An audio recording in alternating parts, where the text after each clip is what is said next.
Feeble!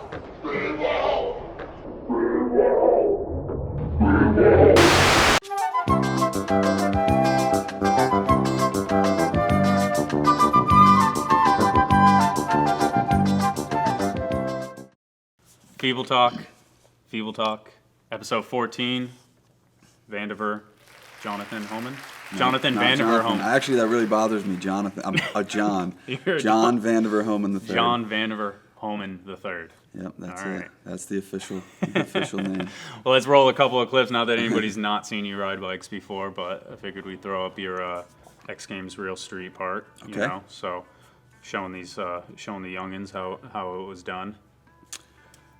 I don't know. Yeah, I was definitely excited to have that opportunity, and it was kind of, anytime I have an excuse to kind of push myself on street, it feels good because sometimes I get lazy with street, especially like you beat yourself up, and just after like doing that for years, your body doesn't like that, but it feels really rewarding when you put something like that out. Is that kind of keep it going. Yeah, I mean, it seems like I don't know. There's not only a few dudes like you, Kaczynski, Gary Doyle, Rooftop, like those type of dudes that are like, I'm still okay with falling every once in a while and pushing it, like. Yeah, I can't say I love falling, but it's just, I don't know. know. You're okay with it every once in a while. It's a given consequence that's going to happen. Right, and I go through phases. I mean, I have my whole life. I mean, there's times when I was younger where I'd have an injury and then I wouldn't ride street for almost a year. I'd ride trails and so sometimes I get like, now I don't overthink it. I just realize it goes in waves and phases, and whatever feels right is what I'm going to do anyway. So it's I'm not worried about what the trends are, what I need to do to keep up with to win a contest or anything like that. It's not where I'm at in my life or my career at this point. So I do what feels right, and sometimes this is what feels right, and sometimes good. I'm glad it feels right. Sometimes it's not. So obviously, you and Navaz killed it. So, thank you. Yeah, that was, That was cool. Jeff, too. Jeff, the guy who did the music for us there, is actually a pretty cool story behind that because he was inspired by my Criminal Mischief part. Oh, really? But to play music as well, like the Ozzy song, like so it all, like he rode BMX and then he got into music because of that part. Oh. And then he ended up writing a song that we kind of requested, like obviously don't rip it off, but sort of keep that spirit and that energy. So he actually is a friend of Navaz's, and he actually wrote the song. That's awesome. For that. I had no idea. So yeah, that's sick. Kind of cool. So you didn't have to go with the bad hip hop beat. That was probably clear. Too. Yeah, exactly. So, Jeff Lucci. Jeff Lucci. All right, that's awesome. Well, let's choose a background. You were at Nitro Circus yesterday, right? Okay, I was judging in town, judging Nitro Circus. So. Oh, I thought you were riding. Isn't that you? Oh, damn, that's nice. Yeah, isn't that what is it, 3 double down whip or triple? That's a 3 double down whip to bar. To bar. Yeah, okay. I'll have to look on the DOD and see where that falls. Predetermined how'd score. You do? Did you do well? I don't. Did you qualify? All right, my execution. Oh, we can't see it. It's the clip where it says Van Homan will save us somewhere under there. We'll keep going. That one's not gonna. There Oh man, that was my first. That's my first photo shoot. Like that was my first photo ever in a magazine from it was '97, I think. It was a Little Devil ad, and it was a Hot for Teacher ad. And my friend Adam Malakavich, who's like, he's an artist now. He does like octopus chandeliers and stuff. But he shot that. He shot that photo. Those are obviously outtakes from it because it was just one photo. Yeah, right? These are like the leftovers. I think. Yeah, it's pretty funny though. I'm 17. I think it was 16 or 17. Jeez, time flies. And then the Nora Cups, particularly that one right there. The broken one. Did you ever regret that? I felt bad about it at the time. But it's part of history now. Now I think it's funny. Yeah. But at the time, like the morning after, you were like. Yeah, so I don't know. Some people might not know this, so I feel like I should tell them. But I won a Nora Cup, and I dropped it off the stage because I'd had a few adult beverages, and I felt like that cup belonged to Ruben. I still feel like that cup belongs to Ruben, but I guess that was a little disrespectful to the people that. Well, I was at that phase where it was voted on by the readers and what readers saw, and they had their favorites and stuff like that. And I felt like that was part of the reason why we made that change. And it was obviously Yeah. before my time, but I No, remember counting the votes, and it was like, these people, like, this is out of control. Right. You know, I agree. Like I like to think I've always thought like I like to think I earned the first two, but Yeah. the first two Nora Cups, but the third and fourth one I always felt like belonged to Ruben and Edwin. Yeah. You know, it's just but and then like you said, now the voting system is different, and it's you know, especially then it's kind of It's like a wrongness in history almost that Ruben doesn't have one and Edwin doesn't have one. And Yeah. It's like, you know. Well, at least but, I Ruben mean, got one later for he did, video yeah, he part, did, so at yeah. least. Because I think about that certain guys. It's just like the fact that like Brian Foster doesn't have a Nora Cup is like, but you know, but Yeah, that one hurts too. but yeah, it just I think now it's just more. Brian would send me emails, and it was like, what did he say? I think when we asked him to host one year, he was like, all right, so that's it then. It's like, I'm never getting one. And I'm like, damn, dude. But yeah, sorry, we're getting distracted already. Keep going. What do we got? Oh, if you move your head one way or the other. Over Ice, Florida Swamp Fest. That was a fun event. Shot by Gut Stains. That was a fun event. Recent one.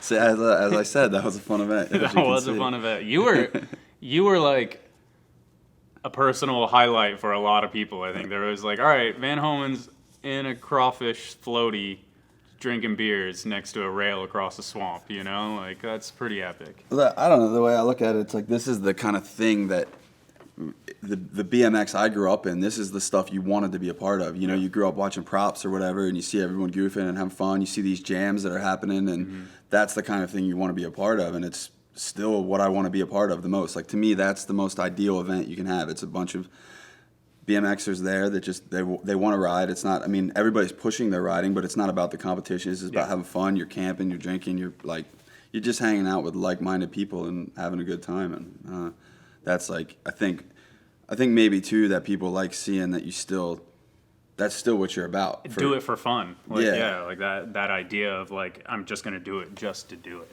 You know. That hasn't changed for me. Like sometimes you get caught up in all the other pieces of the puzzle. Like you know, you're making a living doing it, and there's the industry and drama here, drama there. Like whatever's going on, you kind of lose sight of that. Yeah. You know, and that's so. No, that's perfect, and that's you know, like that was. I mean, obviously, I had conversations with Trey beforehand, but that was, you know, like Gary and I went out together because it was like, all right, this is gonna be a great time, and we know that, and it was like paid for it. You know, it wasn't like a sponsor thing or anything like that, so it lived up to all of it. So next year, maybe. Yeah, I mean, if it happens, I'll certainly go back. What's the? Oh, it's a selfie with Crandall, Wiz. I think Edwin's in the. Gilly's over there. If I don't spill Yeah, my Edwin, Gilly, and then Ariaga is behind you, and then no, if you go the other way, it's People dyslexic. know why I'm like moving around all funny. They can't. Yeah, see what it's I- dyslexic too, so it's your other direction. So selfie game, early selfie game, Yeah, that's a film. That's a film photograph. film selfie. That's in Hastings for like one of the backyard jams years ago, which is it's like at the castle, I think, which is actually interesting. It looks like you have a really big chin as well. It's the lens, man. Is there another one, or is that the last one? That's it. Which one is it? I think you should go for Nitro Circus, dude. Nitro Circus? Yeah, I like that one. No, let me see. It's pretty funny. I don't know. You matched up pretty well in there, I'm not gonna lie. I did make you a little bit bigger than you probably would have been, just for clarity.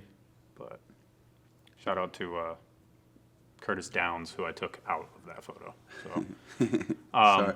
yeah, if you have another one, I was just pushing that one because I put about 5 Yeah, I'm minutes sold. on it. I'm sold. All right, let's Works do for it. me. Background is Joseph. Have you ever jumped mega ramp? I've jumped a mini mega. I've actually never jumped Woodward? the break. No, in China actually, I jumped the mini mega and did a couple little airs out of that quarter. Kagi made me go above coping. I wasn't very comfortable with, leaving the coping on a 18-foot quarter pipe, but I went like a foot or two out. There you go. That's pretty good. Yeah. So you were not riding at Nitro Circus. You were judging. Yeah. So yeah. how does a street rider such as yourself end up judging triples and triple flip something to airbags? Well, I think I have. In recent years, I've been judging a lot of events, so I've just generally been getting those type of opportunities. And I mean, although I will admit that the big air stuff isn't necessarily something I can completely relate with all the time. It's the triples for sure is just like it's a progression of their jumping and whatever, which is where I come from. So I definitely have a background in jumping and things like that. But also I think it just again, I just judge some events, and I like to think I take a lot of pride in it. I like to think I do a good job, so I think that's kind of snowballed into me getting more opportunities. It's just a matter of, it's like anything. The more experience you get, the better you get at it, the more you learn. Is it hard at points? Like, I mean, I know I watched a video from yesterday, and it was like triple flip, back flip, bike flip to tail whip, and, quad bar spin, back flip, and all this other stuff. How do you judge those things, I guess? Well, it's interesting because the big air last year we were kind of asked to kind of come up with a different type of judging system, which I think has both its pros and cons. But there's a degree of difficulty system. So like a lot of those tricks that you're seeing on the big air ramp, there's predetermined scores. Oh, really? Yeah. So we're kind of judging on that execution. Do the riders know what those scores are then too? Yes. Like especially for Salt Lake, like they turn in their tricks, and there's they're essentially you're prejudging the event, and then you're only judging them on their execution. Like a Olympic status almost, where it's like the routine, and the routine already has like a score itself. So then you come down from that depending on your execution. Exactly. So so it's kind of interesting. So it makes it was a lot of legwork for us to sort of work on that system and come up with something that we thought worked. But once all that legwork is done, it's kind of easier when you're sitting in that judging tower, because at that point, and yesterday was a little different because we were taking some overall impression into account, but we're still referencing that degree of difficulty thing, because sometimes you are like on the spot, especially when tricks are so complicated. You can get caught up in that energy. Yeah. And because it's the first time for them or something, or the first time, Yeah, exactly. So you kind of have to and I mean, I think that's part of what makes a good judge too, is like separating that that just personal excitement or bias, and like really dissecting and quickly dissecting which are more difficult. But with those types of tricks, they're so complicated sometimes that it can be a challenge. So it's sort of nice that it's kind of pre-decided. And that's only for the big air stuff, not for triples. Right. So there's no predetermined runs there. No, I mean, obviously Nitro is, they want that it's a progression contest. So they want you to focus more on, and that's explained to the riders too. They want you to focus more on the level of tricks and the progression versus, the style and I think that's fair. Like whatever an event wants to cater to, that's cool. I think there's a lot of that's what's rad about what's going on in BMX right now. There's seriously something for everyone right now. I think it's that's there's Nitro. Then last week was the Vans Bowl event. Exactly. There's Feast next weekend. There's a vert contest this weekend. Just like you show the real BMX video parts. You can put a video. I mean, you can just vlog if you do whatever you want. It's really like we're in a world where there's events for everything. And a place for any type of media or.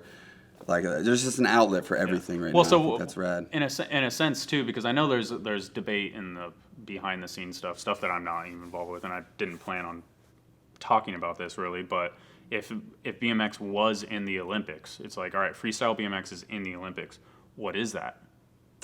Like what style of riding is freestyle BMX? Like they're not going to do 6 different events, obviously. So what is it? Right.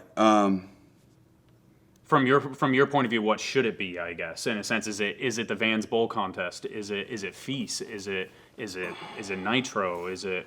Well, to be honest, I guess I haven't necessarily thought about what I think it should be. Well, because that's not necessarily, but I do know that. To give you a little more context, there's a debate behind the scenes because it's like, obviously, I think it's going to be park. There's going to be park riding. Right. But I'm kind of weird right now. I'm not sure if there's stuff I'm not supposed to talk about. Oh, you looking at this? Huh? No. Because they are working, and I think. You may know more than I do, so I don't. Well, yeah, I mean, but Yeah, you do. The UCI is working with the FIS in order to try to build that into the Olympics. So it would likely be the FIS events would be the structuring body that sort of dictates world rankings to qualify you for the Olympics. So, I think that's good. I mean, I like you said, I'd like to see every event in the Olympics. That's not really up to me. So I can't. Yeah, I can't say that one event being in versus another is better or worse. I mean, I do think almost. I do think that park is regardless of what style of park you want to discuss. I do think that park is a good avenue to go down in an Olympic type setting. Just I think that there's a lot of people doing it. There's a lot of competitors on that level, and it generally lends itself to a more competitive natured rider. I think super Olympics is supposed to be super rigid, so it's like almost just take the triples thing and it's 3 tricks, that's your routine or something, but. That's interesting, yeah. But I don't know.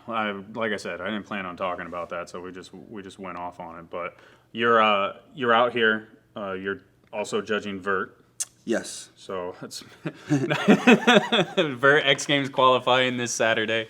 Who Hucker is going down to practice for vert, and he's ridden vert 2 times. He said. I've seen Hucker ride vert since Toast. Oh, since Toast in 2014 or 13, whatever, when he fell. He's ridden vert twice. Once yesterday, second time today, and then. So I remember seeing him ride in Ocean City a few years ago, and he can definitely ride vert. He can. Obviously, but yeah, I mean, it should be very interesting. And Koji Kraft will be there. This is in the past, but Koji Kraft won X Games qualifier, first place qualifier. Koji Kraft is back in X Games prediction. You think? That's my prediction.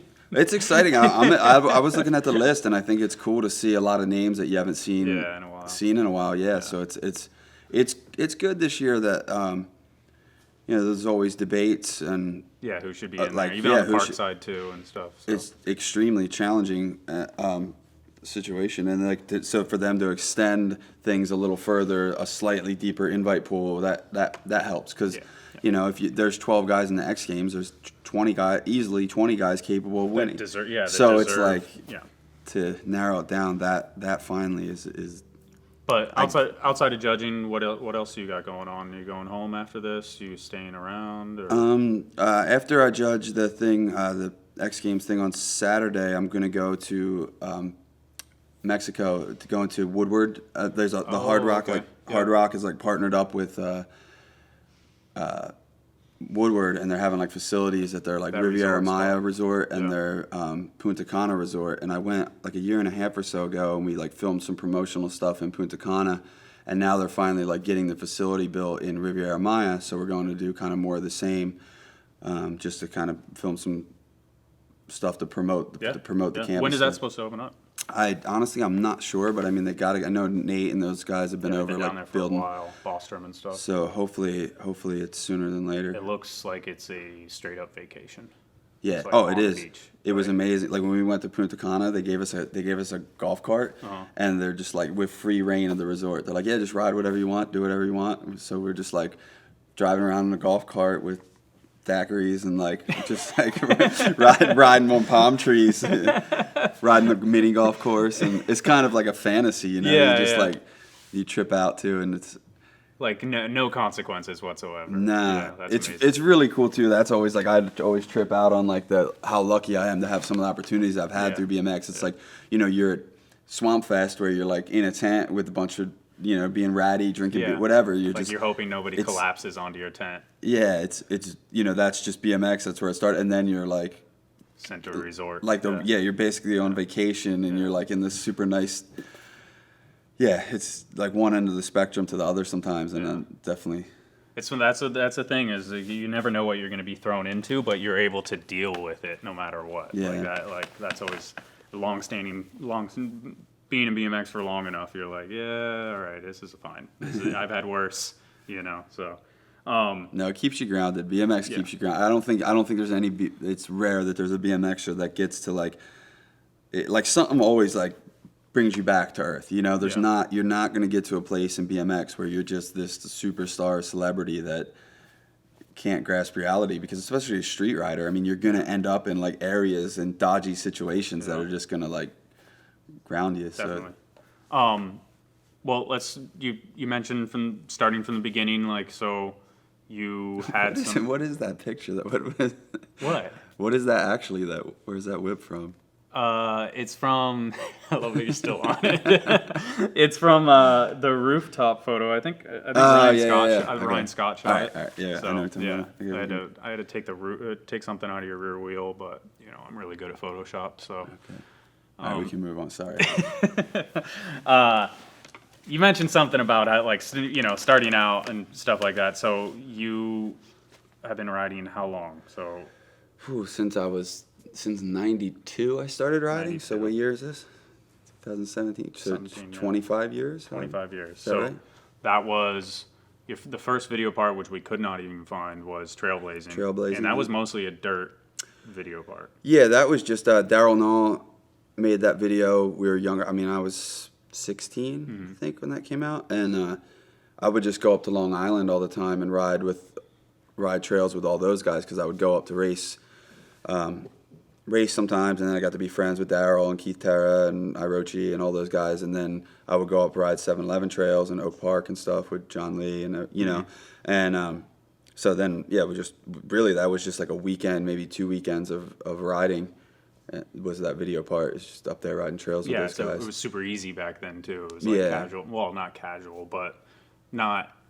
I have to do this, this, and this, and this, and this. You know, in order to get the video part. So that was your first one. How many video parts you've had over the years? No. Yeah, I didn't count either, so it wasn't a loaded question. I mean, it's got to be like 8 real ones. I mean, all the time, Trailblazing, Seeing Destroy, Criminal Mischief, Tip Video, Tip Video, Fit, Fit Life, Fit Stay Life. Fit, Holy Fit, 2x4. Yeah. So that's 8. And then Real, I would count that. I mean, short, but. You did that. 9, okay. So video part doesn't care about mediums these days, you know? Video part can come out online. True. But, so yeah, 9 or 10. Yeah. So, I mean, how has it changed from, I mean, obviously there's the expected answers, but how has it changed even towards the end? Like Criminal Mischief, you were filming stuff that you thought was progressive, but even now, like, are you still doing stuff that is like progressive, or is it the same shit, different scene or type stuff? I don't. I don't necessarily think like I think I still ride with a very similar style. Yeah. And like I said, I go through phases with my riding. You know, if I'm working on like a serious street part, I kind of have like expectations of like how I want to ride. And really, it's just me seeing things, and I kind of get that feeling like your hands start sweating. You want that feeling of riding away from that thing. Like you can something just that's ingrained envision. in you, yeah. You know, like sometimes I see like you know, we'll be a Nitro Circus this weekend, and I respect what those guys are doing. I understand like how crazy it is, but when I see most of it, I don't have that urge to want to do it myself. Yeah. But there's certain things on street that I'll see, and you get that, you're kind of jealous, because you wanna feel that, and that's when I like connect with something, is when you watch somebody do something, and you want that feeling. Yeah. You're like, I want to know what that feels like. When I see Morgan Wade do a 20-foot one-handed table on the mega ramp, I'm never going to do that, but I want that feeling. I want to feel that. That's so relatable, because you've done it at 8 feet. Yeah. There's like a level of jealousy when like you wish or you did or could do something that someone else does. So I don't know what that means for the question, but No, I don't really know either. Well, let's go ahead and play Criminal Mischief, and then I play. There's another one after that. I think maybe Tip Video, something. Okay. I always think Tip Video is the one video part that. Oh, the ride part. We forgot ride parts. So you're at a dirty dozen probably. Yeah. You think Martinez played more or has more video parts than you, or you think? I feel like Tinez is the only one that is probably even close. It's a hard question. Yeah. I don't know. Yeah. Yeah, let's go ahead and play Criminal Mischief, and I think maybe it's Holy Fit I put in there. I can't even remember anymore. Have you ever done like a full like recap of this section? Like talked over it? You know what's weird? I feel like it's never come out. Yeah. I think. Stu do something? What did we do? Did I do it with Derek and the Foz or something that? Nothing's ever come out. I think I might have actually sat down and done it, but it was years ago. We did, and so I don't know. Well, if you want to give a little behind the scenes, I mean, I've seen this fucking section 80 times, so I'm sure everybody else has. I'm sure you've probably seen it less times than I have, actually. So, yeah, if you have any insight and just behind the scenes stuff. Yeah, I mean, this is just like, well, it's kind of weird because sometimes people ask, like, might have even seen that on one of the questions, like, what was your favorite video part? And this would definitely be up there because I really feel like the only two sections that, like, I mean, I guess Seek and Destroy also, but, like, I feel like that was before I like, fully came into my own as a writer. I was on my way, but it just... But I think with Criminal Mischief and Holy Fit, where I was fully dedicated to the project, I had an infinite amount of time to, reasonably an infinite amount of time to create the part I wanted, and I knew that the person filming and editing was just as passionate about the project as I was. Yeah. I feel like in every other scenario, there's limitations in some regard. So whether it's a time restriction or like, oh, you can't get a film, or like, oh, wait, who's going to edit this? And last minute someone's editing it that had nothing to do with the project. And you're like, where there's no, like, regardless of like how much you try, like if you're not connected with the project throughout the process, you're like, it's going to compromise. So it's just, there's always some sort of limitation. My point is there's always some sort of limitation on most of the projects. And those are the two, Holy Fit and this one are the two where it's actually all the ingredients came together and everything was a perfect storm or something exactly. Like that. And I mean, this Criminal Mischief happened a little more organically because we were just younger. We were just kind of doing our thing. I mean, and don't get me wrong, I consciously put out the best video part that I could. Yeah. But at the same time, that's Brocan. That's just me and Garrett one day. Like Garrett filmed that clip. It's total Brocan footage. It's a horrible idea, by the way, but somehow it worked. What about this snow clip? I know I read one of the questions earlier, but the overgrind in the snow, was that like that was another one you guys are just out for the day? No, actually, I could pretend like we were really that cool. But the truth is, we weren't. Like I'd done that rail once. I'd done that overgrind on that rail once before, and then I forget, we didn't have the footage, or maybe the footage got cut short. I think Derek like turned the camera on late or early or something, so we didn't really have it. And then I talked about like it would just be cool to have a snow clip. Yeah. So like one day it snowed, and I'm like, I was like, hey, let's get this. So it might look like we're tough, like we're just out riding in the snow, but like consciously, like might have even like thrown some snow on the stairs so it looked cooler. So really we were trying to be cool, have a snow clip. But go ahead. No, but back to so this kind of happened more organically, but I almost like if I had to pick a favorite, I would kind of say Holy Fit is my favorite video part, just because it was more of a conscious decision, which is good and bad. Like, but I just knew more. You had of fire in your eyes a little bit on that one. Because I feel like that was almost like your redemption part, and not even that you needed redemption, but like your what's the proper word, like your resurrection part or something like that, where it was like, holy fuck, I'm gonna go in and make people like. I think, I feel like everything was always compared to Criminal Mischief, and even if in the sense where the tricks were better in the other video parts, it was never as impactful as Criminal Mischief, and that's got to be hard in a sense as a writer, Maybe,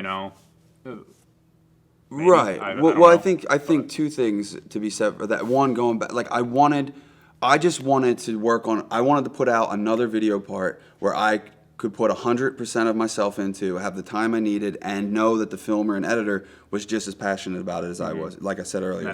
And Stu was that person. So for Chris to kind of give us the green light on Holy Fit and say, like, yeah, make this happen, it was a pretty awesome, like, I was excited. And I really did, like, pour my heart into that part, and I wanted it to be the best thing that I could put out. I didn't want to look at that part and feel like I left a stone unturned or like unsatisfied. I didn't want to have any excuses or like, oh man, I should have done that for it or this.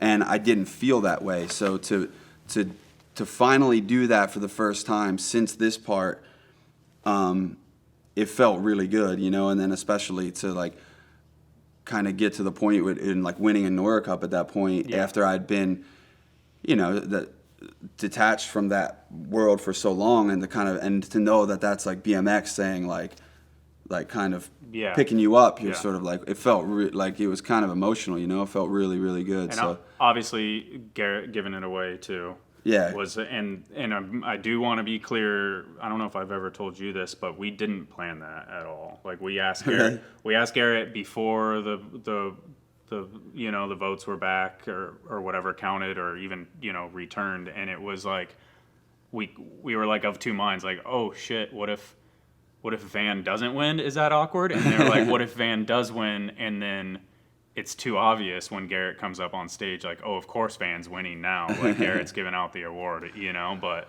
it was like, well, fuck it, I guess it is what it is. Well, I didn't know. I mean, I certainly didn't assume that I won. But the thought had to cross your mind. Well, first off, I want to talk about that banger because I feel like that's something that is still hasn't necessarily been like replicated in modern day stuff. Like Davey Watson did like quick bonk to like super long rail, but it wasn't like gap to rail, and you haven't done it since. Nah. Like, and nobody else has done it since because it's absolutely like doesn't make like. I remember Gary and I went out and we were like going up and bonking a curb just to see if we could bunny hop afterwards, and it was like, oh yeah, we can't do that. Like you know, we could a little bit, but not like. That's a funny one. Like that was like right by my house where I was living in Drexel Hill, Pennsylvania at the time, and you know, it's one of those ones you kind of look at, and I don't know that you necessarily. It wasn't that I was so sure I was going to do it, but I would talk about it all the time. It's like, oh, imagine like manual bonk gap rail, and I don't know why, but I looked at it a bunch because it was close, and then I was going to actually community college at the time for like a very brief stint. And I had class, and Garrett Burns was meeting me at my house for us to go ride afterwards. And like on the drive home, it just got it in my head that I was going to do it. Like I started like my palms were like getting sweaty on the way home, and I'm like getting all nervous, and I just like go in the house. I was like, Garrett, grab the camera. I got something I want to do. And we went over there, and I did like manual bonk gapped stairs like a bunch of times, and finally I was just like, I guess, I mean, I'm as ready as I'm ever going to be. It's just that full commitment. Like, you know, you got it, but there's no return. Like once you're in. Like if that manual goes wrong or the hop goes wrong, like it's just 100% commitment. So you just have to trust yourself, and it worked first try. But that's great. So Clip was always so like unfathomable to us. You know? I think it's funny how often I'd get asked if it was like an ice pick grind, because like the sound my tire makes when it hits the concrete is just like, and people I'm like, what, an ice pick, like ice pick gap rail, like, but you'd be surprised how often I've been asked that question. I've ridden that pool. That pool is really hard to ride. That's a fun one. That line took me a while. Yeah, like just getting over the love seat, like the stairs is nuts, right? Yeah, it probably just looks like a setup, but the carve was just as hard as the bar to ice. This is crazy Germany spots.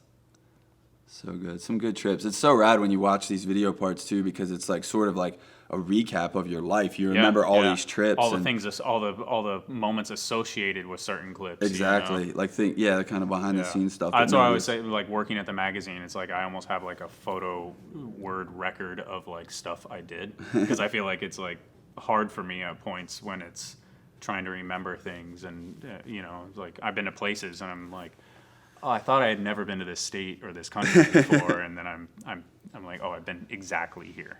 You know? That's what I love about even you know, like Instagram is sort of like a journal. You look through. I even use Instagram to like help me do my taxes, because like you'll get like a per diem for like you can write off to the government for how many days you were in a certain city. So I'll just like I totally reference my Instagram. I will say I tried that little gap to grind. I tried that gap to grind and I got broke off. So it always makes me feel good when I at least tried something that was in like somebody's video part.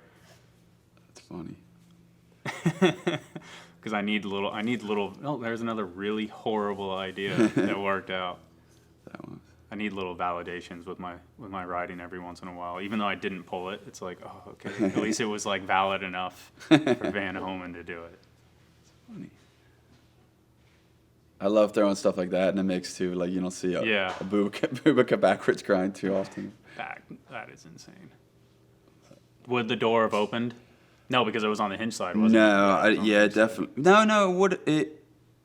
No, because that was a. It was too heavy to open. No, but I did actually put like because a couple times I pulled off early and like slammed like my knuckles into the door. So I actually put like tape on the thing. So if I did hit it, at least it would give some. Like it wasn't gonna open to the point where you could grind through it. Fine, like it's a heavy door, but like yeah, at least if I had to come off early, it would move a little bit. So when did you make the switch to full helmet too? Okay, so that's in 2010. Like I started wearing a helmet more when Mikey had his crash. Yeah. But I was still only wearing it.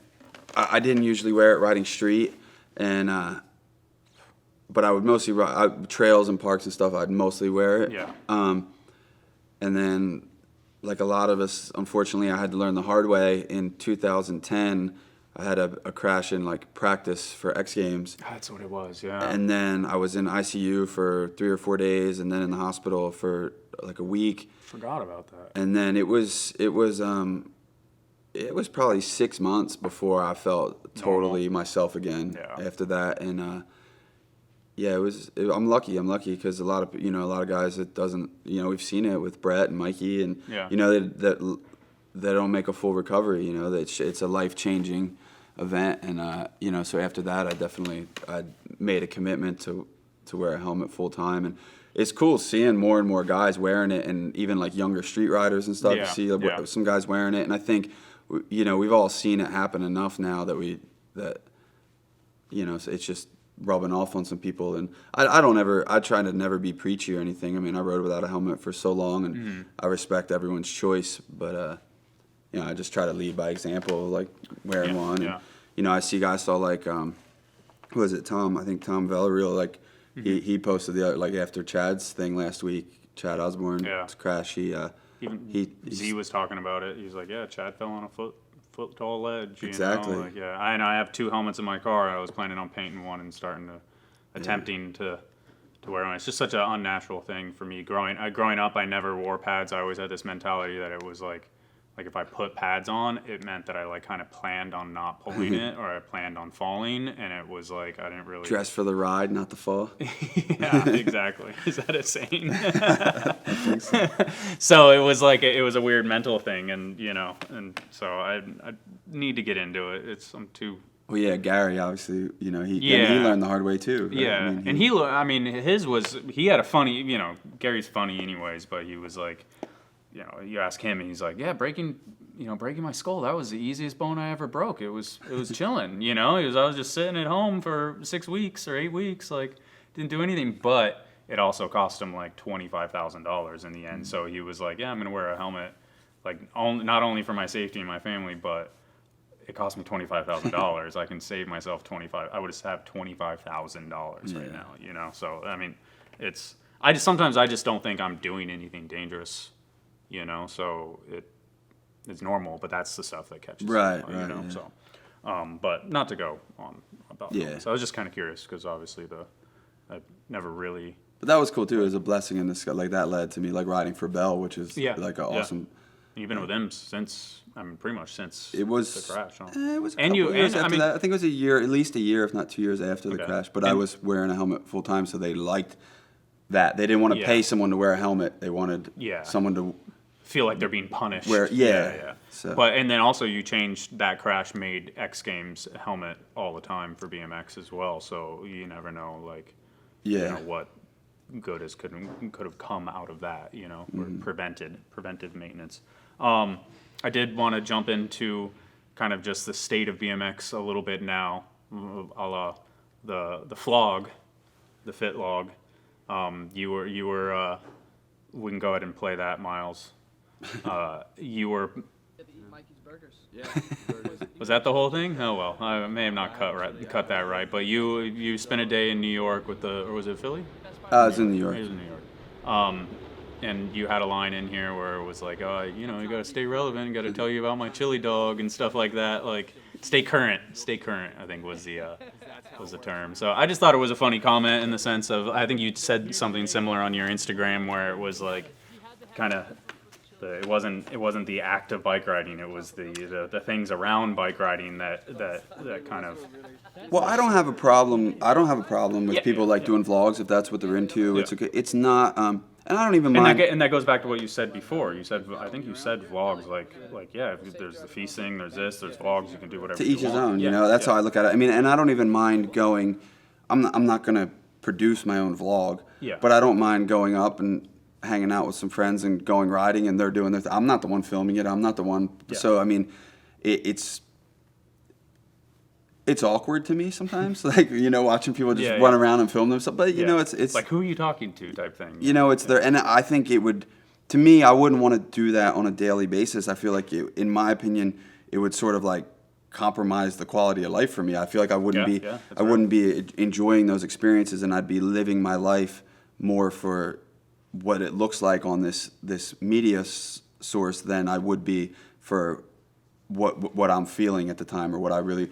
And I'm not because saying, it is a job. Yeah. It becomes a job, and that's when when it gets in the way of your natural routine. It obviously it affects you. But again, that's just me, and I have no problem being. I have friends like me and Colin Verniak and my friend Rob. We went on a trip out to Cincinnati last year, and I didn't even know he did a vlog when I invited him to come on the trip. Next thing I know, he's running around setting his GoPro on trash cans as we're walking into the. And I guess the funny thing is for me to try to wrap my head around is that it's like people just want to see that lifestyle. It's not just about the riding. Like we went to a football game.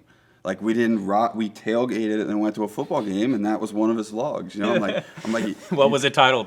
I don't remember. Nah. But I'm like, you got that. But people, it's weird. People want to see that. It's just not my style. Like I like any video parts or anything I put out to kind of be more conceptual. Yeah. And I don't know if that's today's world, if that's what's the most marketable or whatever. But that's what I want to. I want to be able to like have a concept or an idea, put work and pride into it, and have a finished piece. Like you mentioned that rooftop thing that you stole. That's a great example of that. Like me and Ryan Scott, we had it's not anything super crazy. The riding's not super progressive or anything, but it's like it's an idea that we executed and just put our time and work into, and it's that's kind of how I like to approach any projects that I work on. But I don't think it. Just as you said, there's room for everything in there. I just think it's it's such a spark topic for people, But I think it's one of those things that it's not going anywhere. It's not a negative thing. Yeah, and I don't think it's taking over either. I mean, I think it's like I feel bad for some guys. They feel like that's the current thing, and they feel like they almost have to do that to stay relevant. Yeah. I don't know. Maybe that's true. In this world, I don't know. Luckily, I'm at a place where I don't feel like I need to do that or anyone expects that of me. I feel like that would just look kind of desperate anyway if I was to just start a vlog, Nyquist started a vlog though. Yeah? Yeah. You haven't seen it? No, I honestly I don't. Do you watch web videos? I watch web videos. I don't watch vlogs. What's the last web video you watched? The Nitro Circus highlights. You lived that, dude. Another one. You got another one. Did you watch Reed's pro part that we dropped yesterday? No, I haven't seen it yet. That one's a good one. I'll have to check that out. Haro Mexico video? No. Sorry, I do watch web videos. But you're sweating now. You're like, fuck, put me on blast. Well, that's it. I mean, we can jump into influential videos, and that was. I think I started it a little bit backwards. I was all discombobulated today. So the interesting one was you said Jamie Thomas section, and I don't even know. What was it? Welcome to Hell. Welcome to Hell, which is a skateboard skate part. video. But I think, That you said this was super influential to you. Yeah, this was for me. This was one of the most influential video parts for me because. What year did this come out? At the time, in the late '90s. So I don't know. Was it maybe '97 or '90? I think it was. I think it was still before Seek and Destroy. Okay. So, but at the time that this in BMX, we still like. There was videos. But people didn't like film. They didn't deliberately film for a section. It sort of just like happened, stuff got thrown together, which in a way was fun because it showed like the atmosphere too. It was like kind of gave personality and like it just gave a vibe, which I also liked. But this was like kind of changed my outlook on the way I wanted to approach my video parts. And I like to think that you could kind of see the influence like in something like this versus. We can't hear the song right now, but the song obviously is of the same tempo mood. I can't remember what it was. I just heard it this morning. I'm not a. Yeah. I didn't really. It's Iron Maiden. But, okay. Yeah. So this just like showed me. Like I wanted to put out something like this on my bike. Level, yeah. I wanted to pour myself into it and like. Not just be like, oh, this is what I'm doing. It's almost like it's regressed. It's kind of funny. Like we were talking about the vlogs, and that's kind of what it's like. Like it used to be you're just out filming whatever happens, and you just kind of throw it in the video, and then it became like a more deliberate. And now it's kind of almost back. It's kind of it's kind of strange. Like, but it seems so easy back in the day almost. Like I'll double peg this rail and then dance in front of the camera for a little bit, and that's my intro. And I got a clip, and then we'll go do this Feeble, and then it's like. Like you film a video part in a week or something. Yeah, I just think the level of riding wasn't there. The standards weren't there, and it was harder to make. People couldn't just like. But I don't think there was a spot. There wasn't the spot aspect to it. It wasn't. It was just like you could do a trick. Yeah. But it was just less thought out, and I think this is when it started to become. Videos started to become more thought out, and like actually videos was. During that, late '90s, that's when videos started. The standards started like raising. Yeah, and then you mentioned Scum 1201. Yeah, this was like my Bible. This is every day before school. I'm watching this video, and I was a trail rider and raced, and so these guys like watching all this is like the whole trail scene and like all the Chris Bennett stuff in here. Like that was like one of my biggest riding influences and it's just I just watched this video so much. I think this like influenced me as to like more how I wanted to live almost than as much as how I wanted to ride. Like it just you can just feel like an essence from a video like this. Like just when you raw, see Push Jam like that and everybody's standing there and the energy.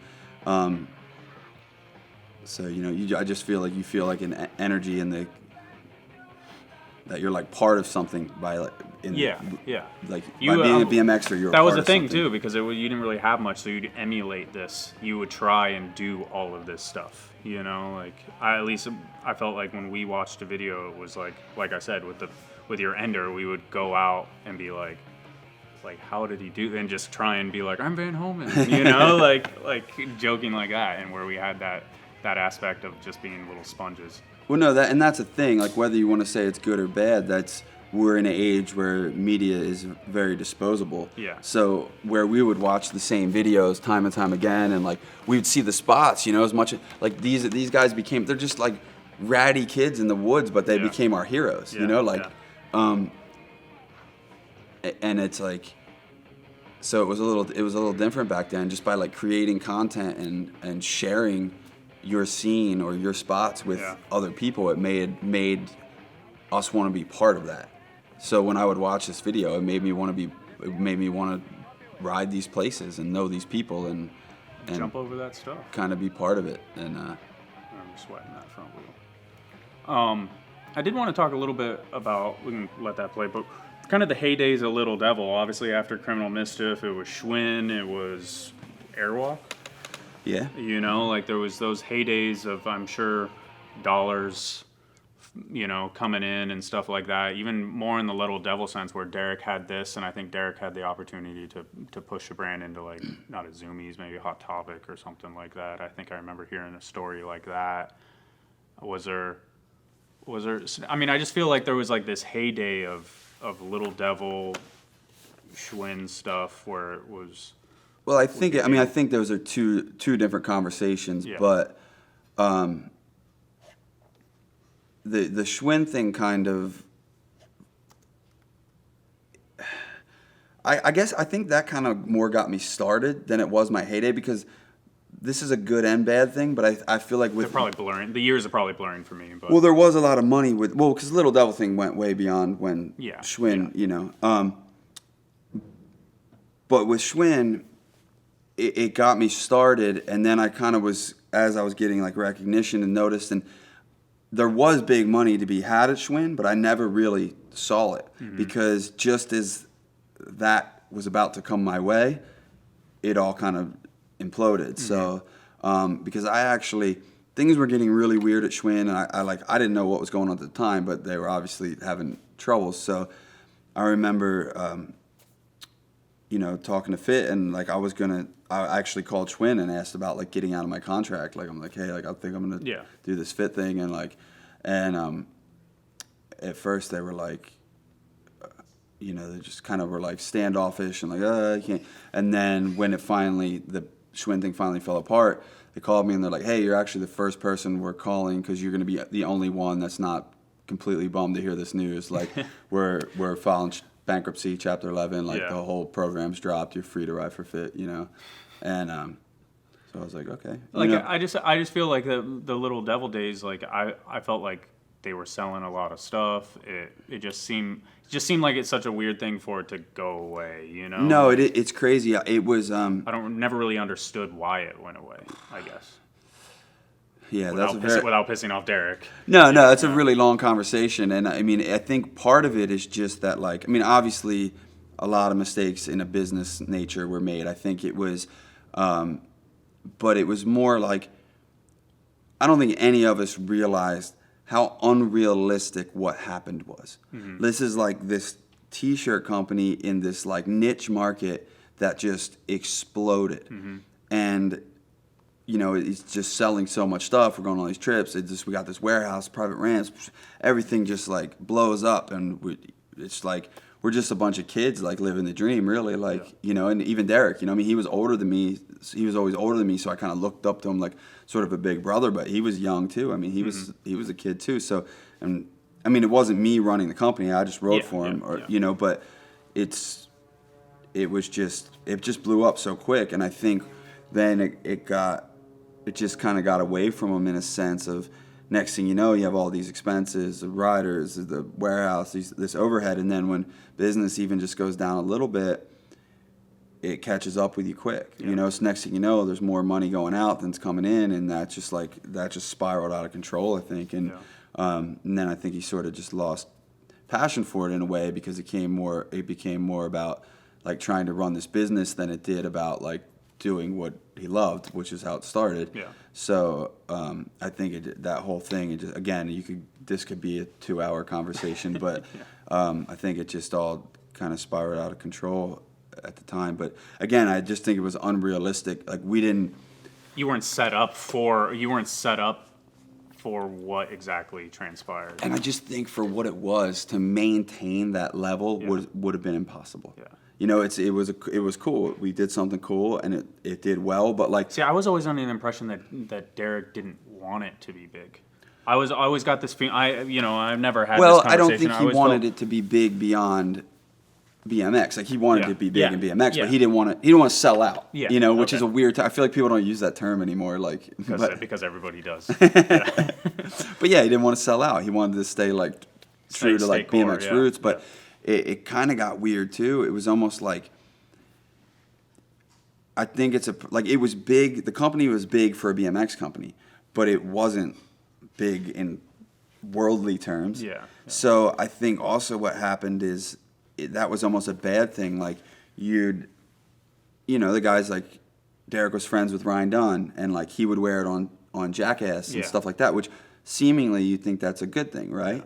You know, and it's cool to see it on there, your friend. But what I think part of what happened is then it sort of alienated BMXers. Like now this thing's like, oh, this guy's wearing this on MTV. This is like some big brand. Like, and they kind of turned to something new, something what they felt like was more core, like smaller. Yeah. And then somebody seeing it on MTV. Well, where are they going to get it? It's not in Zoomies. It's not in PacSun. Like they can't buy it like without going. Yeah, to, it like, was like it was cutting the head off on both ends, or cutting it off on both ends. Yeah. The BMXers aren't buying anymore. The people on MTV or MTV people can't find it, so it's it's like if they see it on MTV and then they walk in the mall and go, oh, there's that Horns logo shirt I saw on TV. Yeah, I want that. That shit's cool.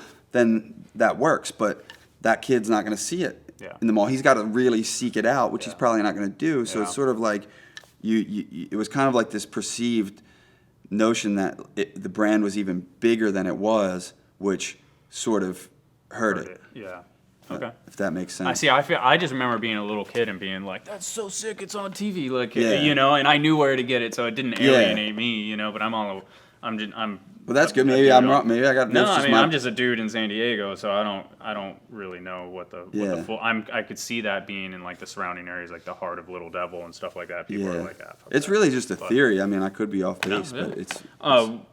What I started. I know you wanted to talk about this. We don't really have any video footage for the recent influences, but you wanted to talk about kind of just your friends that have gone on to do like these same people. Like, I mean, Stu made 1201. Like, your friends and your recent influences are the people that are like still pushing.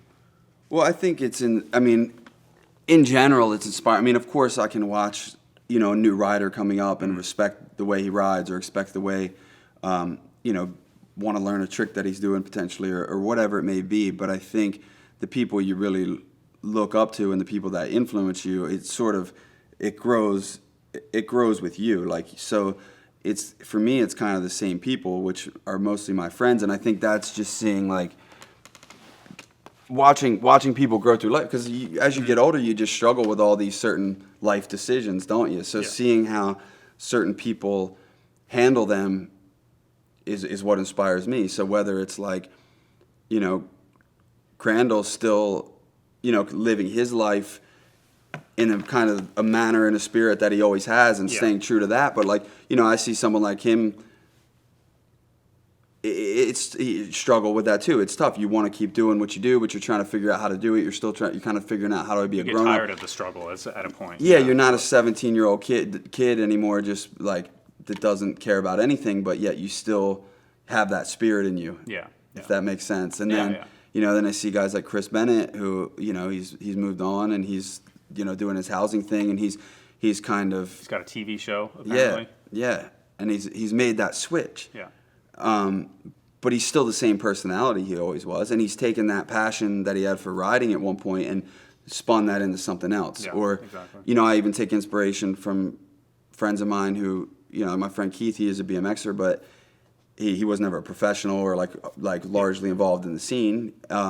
Just the woodworking stuff. Yeah. So and he has a woodworking shop that I help out in, and just I see you post stuff. It's amazing. Like I see you post stuff that you've made, and I click over, and it's like it's awesome. Yeah, he does. But just taking that inspiration, like watching him like take a passion and grow it into his business and like deal with those daily struggles. It's it's inspiring. Anytime you see somebody take something they're passionate about and push that to another level, and especially in a way that can make it their living, it's kind of inspiring. And you sort of take cues from that, and you're like, because the truth is I'm 37. Yeah, you're always trying to figure out what's next, but I'm still like, there's a little bit of that, like, what am I going to do when I grow up going on in my life? So it's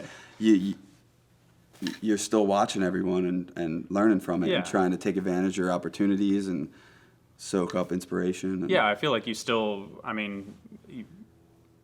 you followed your passion for so long, so you're just like trying to find that next passion almost, or that next thing where, I don't know, like actively, like I always think that it tends to work out in a sense, where if you like try too hard to find something, it wasn't meant to be, right. But. Well, and even within BMX, just finding like where there's been a lot of, like you said, with the judging and things like that, a lot of good opportunities to be involved and contribute outside of just being a rider. Yeah. And I'm trying to like just keep paying attention and keep doing what I need to do and what I want to do, because it really does provide a lot of great opportunities. Well, you said it is that you put all the effort into judging, you make sure you do it right, and then all of a sudden you get another judging call, right? And then you get another one, and then it's like, all right, now I'm judging a bunch of events, and I'm still getting to like do cool shit and be involved with BMX without sending fucking a really horrible setup to drop ice on something. Yeah. So, but let's talk about the top rail grinds. I know we're going a little. I think we're just cruising. I think we're going for a little while here. You want to do top rail grinds? You want to hit that one? Top rail grinds? Yeah, What's that's a what I top have. rail grind? Oh, Oh, that's what I top rail have. grind. Yeah, sorry, Favorite man. I have it. That's what I have it jotted down. I was on like, my I'm computer. usually on top of the rail when I grind it with top rail. Van Homan's memorable grinds. Let's call it that. Okay. Is that more memorable accurate? grinds, There's yeah. ones that you remembered. Let's see if I can remember them now. No, maybe not. Oh wait, you have it on video. Yeah, okay. we got it right here. Okay, so this is okay. These aren't in order of the timeline, but yeah, this definitely, like these two, this ice and this overgrind on El Toro, it definitely like kind of. He made it look so casual too. Yeah, and at this time, like people weren't doing stuff like that on big rails like that. Like people double pegged the rail. Yeah. Like especially ones this size. So to see this starting to happen, it definitely influenced me, like those few grinds, and then this even going back further. This in particular, like this made me want to do gap to rails, and that kind of launched me and I think a lot of guys from my generation into wanting to do gap to rails after Joe did this one, and then just opening the door essentially, like both Heino and Joe. I'm sure all of these essentially are opening up the door, like. But like Road Fools 1 in general was like a huge inspiration, because I feel like that was like how we talked about before, where everything was sort of a little more casual before that, especially in the street world. That was the first time, people were really pushing it, and it was like all kind of captured and documented in a. And we can keep going in order, obviously. Yeah. So Bob, Bob's like backwards ice on Pico rail, like that rail was a famous Philly rail that we all like would learn and do a bunch of stuff on, but like I feel like it's just so far ahead of its time. You still don't see like commonly people doing even backwards rails, let alone backwards ices. Just in the last couple of years have they actually been like, oh, it's a backwards ice on a rail. Yeah. And again, I think that was so before its time, obviously. That, like I said, I think I said it earlier, but people like tended to overlook it because they're just like, oh, that was weird. I feel like it's totally overlooked. And the same with the next one on the list is like Wiz doing Ice Pick to 180 on the rail. That was the first one on that Mean Street trip. That was the first one down a rail. Now Ice Pick grind to 180 is like a very common street trick. Yeah. And I think, like you said, overlooked. I think in general, Wiz is the first to do a lot of street tricks that get overlooked. It's actually funny. We have like a joke like going, because like it seems like Wiz always gets like, somehow he'll get like forgotten or screwed over. Like it's become a joke, or we just call it you got whizzed. You got whizzed. And like there's even a couple like videos because there's some site that has like, either way it said like, I've seen in a bunch of places where it says like the 2x4 video by Daryl Taco, and like Daryl only edited Jeff's part. Like, Wiz did the whole rest of the video, and I remember seeing it somewhere, and I just, like, tagged Wiz. I was like, got whizzed. Got whizzed. That's rough. Yeah, Wiz, I wish, we asked Wiz to do Nora Cup a couple of times. So maybe we'll come around one of these that'd years. Be awesome. But, that'd be well. He's one of the ones on the top of the list that gets asked pretty much every year, and then he just says no every year. Yeah, so we just keep asking him. I feel like if you guys Joe Rich, Wiz, there's a couple. So Wiz is always broke. So there's travel included. Oh, travel included. Get your ass out there, Mersky. Yeah, I know. See, that's why you get Wiz. Go to the get Wiz. You know how you gonna get opportunities if you don't go somewhere?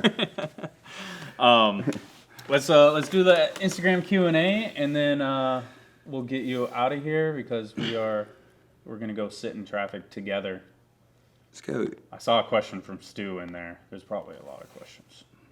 I'll answer all of them. I care about every one of my fans. Yeah, right. Let's see. Because it's hard to find ones that we haven't talked about already, you know? Okay. Let's see. We can go with a little.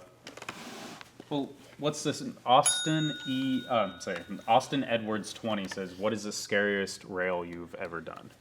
Ooh. That's like a straight rail or something. I mean, obviously. Yeah, I'm trying to think. It's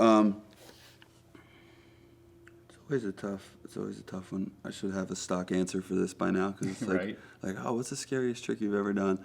I know that the whip, the ender whip, and that's not even a rail, but Yeah. Fuck it. I'll change it. What's the scariest trick you've ever done? well, that was definitely up there, like the gap That over the fence. Yeah, that was definitely up there because it's just like if that gets stuck or like even just you don't get your feet on, it's just the drop, you know. Yeah. So. While filming, didn't you get broke off on? Wasn't that a leg break on a whip down some stair sets? No, that was later. That's okay. like All a right. few years later. That was just like a 5-stair. Like that was a small. That wasn't even anything okay. big. But go ahead. Sorry, I didn't mean to derail you there. It's a good pun. Derail, yeah, that's perfect. We derailed. Terrible. So the whip over the fence. Yeah, that was probably the scariest thing I've ever done. Rail, I mean, God, it's hard. Like the manual gap to rail, or like maybe the straight over manual in 2x4 video, like kinked rail. Yeah. But I mean that's like scary, but it's not like full commit kind of. You know, I still like ate shit a bunch of times, but you're going kind of slow, and I don't know. So it's a tough question. We can move on. That's from enough of it. Now, some basket BMX actually shortly thereafter says, "What's the scariest thing you've ever done?" So we kind of yoinked his question. Owen Cleggy, he asked about the snow rail. That's why I did that earlier. So I kind of stole that from him. But he said, "Give us a good John Paul Rogers story from the Schwin days." If there's one that pops in your head. Still, I don't know. I just he denies it, but there's a lot of missing Wendy's bucks out there, JP. Wendy's bucks. Yeah, our Wendy's bucks. We were co-sponsored by Wendy's, so we get Wendy's bucks. I don't know. Co-sponsored by that sounds I don't like know, a John dream. Paul. I know you deny it, but it's my Wendy's bucks. Brant_Moore asked if you had to pick one person to have a steak dinner with, who would it be, living or dead? It's kind of sometimes these random ones turn out great. So a steak dinner with living or dead. I mean my parents. I don't know. That's a weird question. Living or dead? I mean, your parents are alive, correct? Yeah, they're alive. Yeah. So I mean, maybe go on the dead route. Like there's somebody. Abraham Lincoln? I don't know. Albert Einstein? I don't know. I can't really think of anyone that. I mean, luckily, knock on wood, I've been really blessed to like not lose anyone extremely close to me because I feel like that would be like the go-to answer. Yeah. But fortunately, I don't have an answer like that, so I think I would say that my parents, because they're still alive, so I would take advantage of the fact that that's the case. That's perfect. That's adorable. And that's kind of adorable, actually. So, Rubio_rides BMX asked what happened to 2x4, which is that's a good question. I feel like we got a good one there. No, it just got to the point. I had 2x4 was open for 6 years, and it got to a point where I was wanting to travel. You know, I had some changes in my personal life and some other things, and the shop was kind of just breaking even. And the less I was there, obviously, the worse it did. You know, it kind of made it struggle. So I needed to be really hands-on with it if it was going to succeed to the level that I wanted it to. And so it just got to a point where I kind of had to make a decision. It's like, and I just my life was at a point where I wanted to travel and ride as much as possible, you know, sort of like when I was focusing on Holy Fit and things like that. So I wanted to just be out there as much as I could. And was it hard because it was a hub of the scene too, right? So was it kind of hard to like those the riders that are like, you're shutting down, really, you know? No, it was tough. It was tough in that regard. I hated to see it go, but I also knew I was certain that it was the right decision for me at the time. Yeah. So And I also felt like I had sort of accomplished everything I wanted to do with it. You know, I mean, of course, if it was flourishing and making a bunch of money, well, of course, we'd have kept it going and I'd hired the right people. But that wasn't the case. But at the same time, the shop was, it was self-sufficient for 6 years, so I didn't feel like it was a failure as a business. Yeah.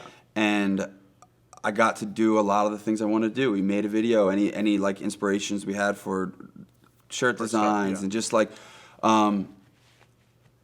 It just ran its course. Yeah, exactly. In a different spot in your life and stuff like that. I felt really good about what we did with it, and it felt like it was time to move on. So. And Owen Clegg coming through with pretty much all the questions. Kind of goes along the lines of that. Did the big personal writing changes that came your way a few years back make you a stronger person? And in turn, did it spark your refreshed outlook on traveling and tips? Personal what? Personal writing changes. So I mean, okay. I don't know. You got divorced a few years back. Yeah, I mean that's a while ago now, but I do think that. I think that's what he's referring to, personal/writing changes. Yeah, I mean that steered my life in a different direction. You know, I mean regardless of, you kind of think you're going to end up in one place, you end up in another, but it's not necessarily a bad thing, and that sort of just motivated me to want to ride and travel more. Because you had the shop, you had a house, so you sold, you got the shop shut down, you sold your house, and you definitely been like. Well, I sold my house just recently, so that's. I thought you sold the house way back then. No, that's just this past summer. But your point is well taken. Like I expected my life to be I was steering my life in a certain direction, thinking that by a certain age it would kind of be in one place. And then when I got to that place, it couldn't have been more different from where I thought my life was heading. So that kind of just led to new decisions and new motivations. I was in my early 30s when I kind of bought this house. When I set up certain parts of my life, I thought that by my early 30s my career would be kind of winding down or whatever. And when I got to that point, well, here I am. Everything's, my personal life isn't exactly what I expected to be at this point, and which is okay because this is going really well, and now I can just focus on this, and when I thought it would be slowing down, it was only picking up momentum, basically. So I ran with it, Biz always said that too. He was like, because he uses frequent flyer miles for an example. He's like, I was gonna sign up, but then I thought I would be done, and then I wasn't done, and then I thought I'd be done the next year, so I didn't sign up. And he just never had that's a funny. I'm embarrassed. It took me. That's how he equates like his pro career. Like, it went longer because I was gonna sign up. It took me a while to sign up for miles, and now I see how the other half lives. I don't know why it took me so long. Yeah, it's rough. It took me 10 years too. Losi told me, and I didn't listen. So get your miles, kids. Yeah, you got to point this way. Get your frequent flyer miles. Sign up if you're flying. This is gut stains coming through. Tristan. I don't like calling him gut stains. I prefer calling him Tristan. With so many people regarding Criminal Mischief section as the greatest video part of all time, and you being too humble to agree, whose video part would you give that title to? Oh, no, I think they're right. I think they're absolutely right.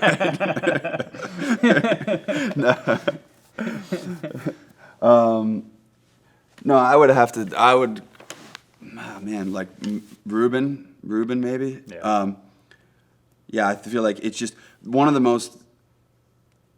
things about Ruben that I find the most impressive is that he would do things that other people could do. Mm-hmm. And that might sound weird. That almost might sound like a backhanded compliment. But basically, I feel like he was so creative and influential that, like, he would ride. I mean, they're not going to do it in the style that he does it, of course. But everybody would start trying to copy him. Yeah. Like you said, it's like when you do something that's just scary, it's like everybody can think of that in their brain. It's just you got to be a little bit, have a screw loose to, like, actually follow through with it. So when you do, like, a manual gap, it's like, all right, everybody can see that. They can do, like, if they...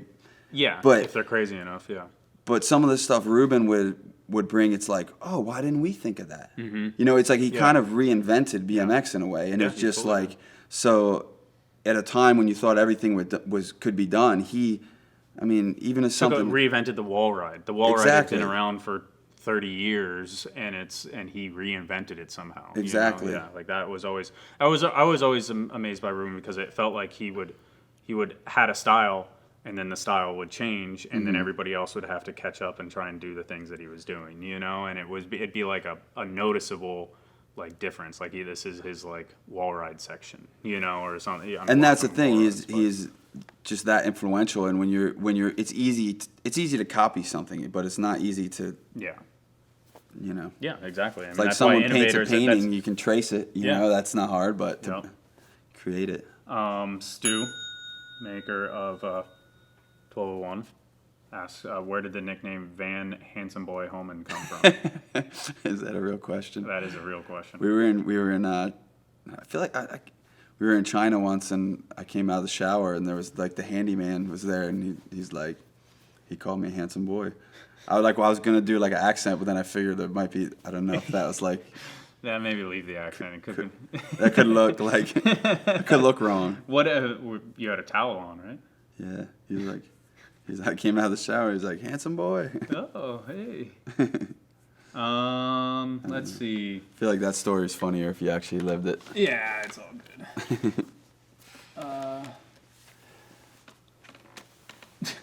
Brumlow asked why you changed your shirt. I got hot sauce on it. Yeah.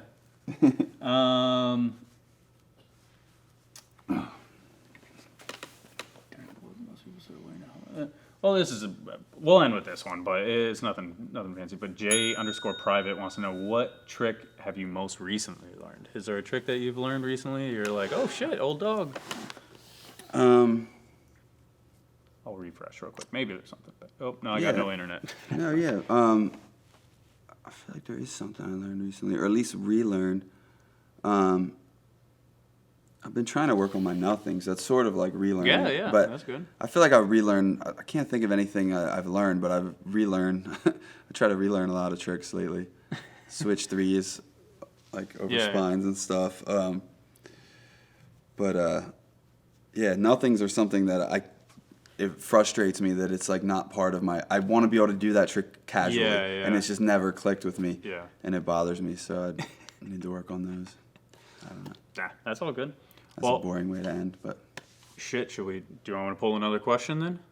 I don't know. You want to say something epic? I don't know. I think everybody's bored by now. They are. Totally bored. Miles is bored. Never. All right, thank you, sir. We'll end it with that. I'm sorry, it's not you weren't super insightful. Follow your dreams and passions type thing, but you should. Yeah, maybe just relearn nothings. Yeah. Bye. Bye.